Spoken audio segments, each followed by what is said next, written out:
in the family quarters to take some final pictures, and the White House put them out tonight. Atkins was wiping tears from his eyes, spoke of the president's stoic strength in giving his family the comfort to lean on him during the greatest ordeal of his own life. Tricia suggested when they took their pictures, had their picture taken, that they link all of their elbows together. There was one guest at the dinner in the White House tonight, Rosemary Woods, the president's longtime personal secretary. And now, less than 10 minutes before the president is due to make his final address as president, I think we have to say, to the American people, we're going to switch to the White House and our correspondents, Tom Brokaw and Tom Pettit. Gentlemen. John, on this final day for President Nixon and his administration, it was a day of expectancy around the White House this morning as the president scheduled a meeting with Vice President Ford at 11 o'clock. And then came word that the president had requested television time for tonight. That television time nearly upon us now. It seemed a confirmation that he had reached the decision that was breaking out all over Congress, that he had decided to resign. There was a certain sense of relief once that confirmation appeared this afternoon from White House aides, unofficially, and from other congressmen. And around the White House gates, there was a kind of theater of the absurd as the president's supporters and detractors gathered. But within the White House compound itself, a sense of ironic humor, sadness, and gravity as they recognize those people who have supported and worked for Richard Nixon, that this administration that they had dedicated their lives to was now coming to an end, as it was certain to this evening, all of them recognized. There was some talk about what they might do next and concern about what would happen to President Nixon. We only know that he is scheduled to leave for California tomorrow with a few of his closest aides, including Ron Ziegler, Jack Brennan, his military aide, Manolo Sanchez, his always ebullient valet, and then Steve Bull, the appointment secretary, will follow at a later time. Those people who have been very close to the president and know him well personally in the staff have been amazed, even in this final day, at his calmness. They talked about his serenity and about his strength, and I think that that was probably a comfort to them as well. He asked for one moment of privacy tonight, and that nearly got out of hand. He said he wanted to walk from the executive office building over to the White House without having lots of photographers and reporters around them, and he asked for that area to be sealed off.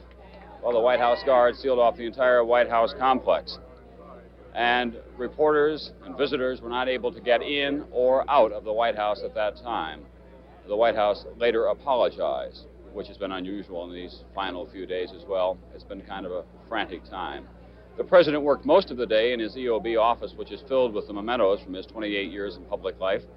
As he worked probably at a desk, as he has in the past, it is his practice to write out the speech in longhand, in his own hand, with many of his own thoughts. We're told that Ray Price, who has been with him a long time, contributed some phrases and some thoughts, and as did Pat Buchanan, one of the president's principal political strategists and speechwriters. Tom Pettit has been with me as well here tonight, and there is a quality that is hard to define. There are people here supporting the president, singing hymns, and then there are those people who are saying jail to the chief. Tom, it's an ironic contrast to a scene we both remember 2 years ago when the president was reelected with that smashing victory, where there was all happiness and all claim to a mandate, ending all tonight, kind of amid this bizarre scene with these people holding up these signs, kind of breaking the dignity of the moment, because it truly is a solemn time. The removal voluntarily by his own action of a United States president. And that's what we're waiting to hear from his own lips as he explains why he's making that decision. I should think after your time at the White House that this would be kind of a traumatic moment, too, to witness this exchange of power, but also to be rather happy about witnessing an exchange of power peacefully, orderly, without any problems. And I think that's been the delay this week, has it not? I'm sure that it has been working it out so that we would present to the rest of the world, and I'm confident that that was Secretary of State Kissinger's principal concern and primary mission in this week, was to demonstrate a unified administration and government to the rest of the world so that there would not be any undue challenges or international mischief, as General Haig reportedly said to some of the president's closest advisors, as at the end he was counseling resignation. It is hard to describe, I think, a reporter's own feelings as you witness this, as we have witnessed so much in the past year. The earth doesn't shake, and the government doesn't come to a grinding halt, and the country does go on, and that is very reassuring to us as well. And that is very important, I think, because the man in the White House carries an enormous amount of power purely by dint of his office. It is a nuclear power, it is a veto power, it is a power that is virtually unmeasurable, and of course was finally measured in the Watergate case, I suppose, in a certain way, an abuse of power that led to what's going to happen here tonight. Well, I think it's important that the people keep in mind that the transition of power in the United States is occurring without the kind of incident that sometimes occurs in other republics or other countries around the world. And that's what we've been witnessing today, isn't it?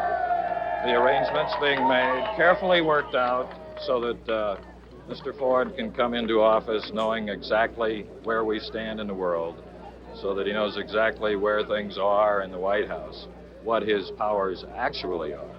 And that's very important, it seems to me. Truly is a constitutional process, a handing over, if you will. John? Well, I was just going to say that there were some fears that a desperate president trapped by impeachment might try some international adventure.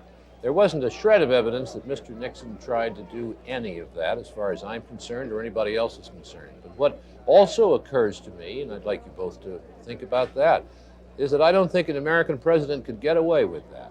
And maybe this is another result of a new way we have of looking at the power in that office. There are those people, John, who are so close to the president and have their personal loyalty to him as well as a man, Richard Nixon, or to any president who occupies that great office. But there has never been a demonstration that any person working closely with the president in any administration would be willing to take that kind of an extreme step.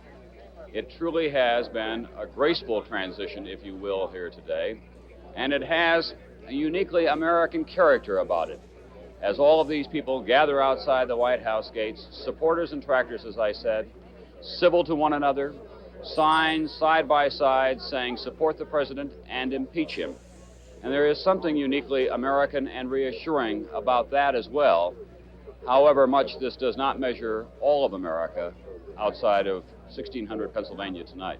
John, it seems that there's very little gloating going on around here, either among the people on Pennsylvania Avenue or the people in Congress, the Democrats who perhaps have had the most to gain, in a sense, from the Watergate scandal.